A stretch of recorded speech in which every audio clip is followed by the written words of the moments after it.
কোনো পরিযায়ী শ্রমিকের পরিবার আপনাদের কাছে খবর দেয় তারা বিপদে আছে, তাদের পাশে গিয়ে দাঁড়ান এবং আমাদের জানান। এবং পরিযায়ী শ্রমিকদেরও বলবো, ফিরে আসুন, বাংলায় কাজের অভাব নেই।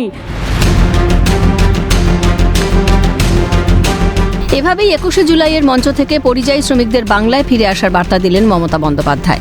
কোথায় কোথায় কর্মসংস্থানের সুযোগ আছে তাও এদিন বলেন মুখ্যমন্ত্রী তথা তৃণমূল সুপ্রিমো। বাংলায় 6টা ইকোনমিক করিডোর হচ্ছে, দেউচা পাতমি হচ্ছে, গ্যাস সেলের ফ্যাক্টরি হচ্ছে, ওএনজিসি হচ্ছে, বাংলায় অনেক কিছু হচ্ছে। নাম না করে এদিন বিজেপিকে খোঁচা মুখ্যমন্ত্রীর। বাংলায় কাজ নেই তাই বাইরে চলে গেছে। কত লোক ভারত থেকে বাইরে চলে গেছে তারও পরিসংখ্যান দিলেন মমতা। একই সঙ্গে রাজ্যের শিল্পায়ন প্রসঙ্গে তিনি বলেন, বাংলা থেকে কোনো শিল্পপতিকে চলে যেতে হয়নি, বাংলায় তারা আসছেন, বাংলায় ব্যবসা বাড়ছে বলে দাবি মমতা বন্দ্যোপাধ্যায়ের। কোথায় ছিলেন? বাংলার দিকে তাকিয়ে দেখেছেন? বাংলার সব টাকা বন্ধ করে দিয়েও বলেছেন দেখি কি করে করে ভাতে মারবো। আবার বলছে বাংলাতে তো কাজ নেই তাই সব বাইরে চলে গেছে। আমি আপনাদের কাছে একটা পরিসংখ্যান একটু দিই, কত লোক ইন্ডিয়া থেকে বাইরে চলে গেছে এবং কি বাবুরা উত্তর দিতে পারবেন?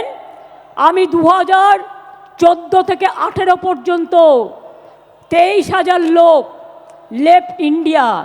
2019 সালে 7,000, 20 সালে 5,000, 21 সালে 7,500, 22 সালে 8,000, 2023 সালে 5,100, 24 সালে 4,300, 2025-এ 3,500।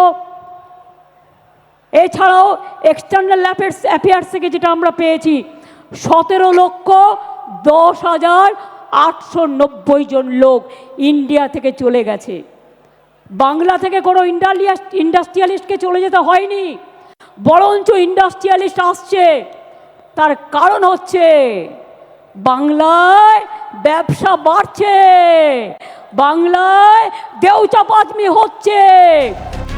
রাজ্যে কর্মসংস্থান নিয়ে বিরোধী তোপে তরজা। এই রাজ্যে তিনি নাকি কাজ দিয়েছেন, মুখে বড় বড় কথা, খোঁচা বিরোধী দলনেতা শুভেন্দু অধিকারীর। খুব বড় বড় কথা বলেছেন ঋষিমণি, খুব বড় বড় কথা। এই রাজ্যে নাকি তিনি সবাইকে কাজ দিয়েছেন। 7 লক্ষ পরিযায়ী শ্রমিক কেন, 2,15,00,000 বেকার কেন, শিল্প তুলে দিয়েছেন কেন, কোনটার উত্তর নেই ওনার কাছে। বাংলায় কাজ নেই বলেই ওরা যাচ্ছে ভিন রাজ্যে। কত টাকা ক্ষতিপূরণ দিয়েছেন মুখ্যমন্ত্রী? প্রশ্ন সিপিএম এর রাজ্য সম্পাদক মোহাম্মদ সেলিমের। আমি বললাম মুখ খুলে মিথ্যে কথা বলেন। এর আগেও বলেছিলেন যখন আফরাজুলকে পুড়িয়ে মেরেছিল রাজস্থানে, কি করেছেন? তারপরে তিনি মালদা জেলায় সমাবেশ করেছি আমরা, এর মধ্যে 3বার যাওয়া হয়েছে ডিএম এর কাছে। উনি বলেছিলেন ফিরে আসলে 50,000 করে টাকা দেওয়া হবে, সবাই ব্যবসা করবে। কটাকে দিয়েছেন? চ্যালেঞ্জ, কটাকে দিয়েছেন? ফিরে আসলে কজনকে চাকরি দিয়েছেন? আর ওরা যাচ্ছে এই জন্যই যেখানে কাজ নেই বলে। রাজ্যে বেকারত্ব ও কর্মসংস্থান নিয়ে মমতা বন্দ্যোপাধ্যায়ের এই বার্তা 26-এর ভোট বাক্সে কতটা প্রভাব ফেলবে তা বলবে সময়। ক্যালকাটা নিউজ।